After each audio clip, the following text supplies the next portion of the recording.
ஆந்திர பிரதேசத்தின் 5 பயங்கரமான இடங்கள் ஒன்று ராமோஜி திரைப்பட நகரம்.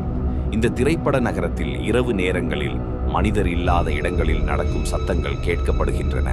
விளக்குகள் தானாகவே அணைந்து மீண்டும் எரியும் என்றும் யாரோ இருப்பது போல உணர்வு ஏற்படுவதாகவும் பலர் கூறுகின்றனர்.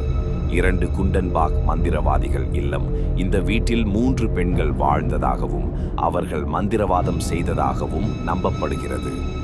இரவில் விளக்குகள் எரிந்து கொண்டே இருக்கும், ஆனால் உள்ளே யாரையும் காண முடியாது. இந்த வீடு இன்னும் பயத்தை ஏற்படுத்தும் இடமாகவே உள்ளது. 3 லம்பசிங்கி காடுகள். இந்த காடுகளில் இரவு நேரங்களில் மர்மமான உருவங்கள் நடமாடுவதாக கூறப்படுகிறது.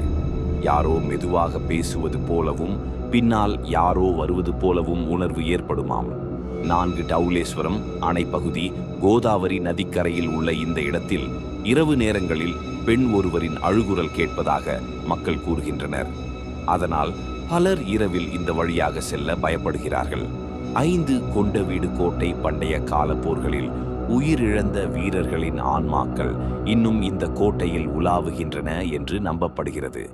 சங்கிலி சத்தங்களும் குதிரைகளின் காலடி சத்தங்களும் இரவில் கேட்பதாக சொல்கிறார்கள். இவை உண்மையா இல்லையா என்பது தெரியாது. ஆனால் ஒன்று மட்டும் நிச்சயம், ஆந்திர பிரதேசத்தின் இரவுகள் மர்மம் நிறைந்தவை.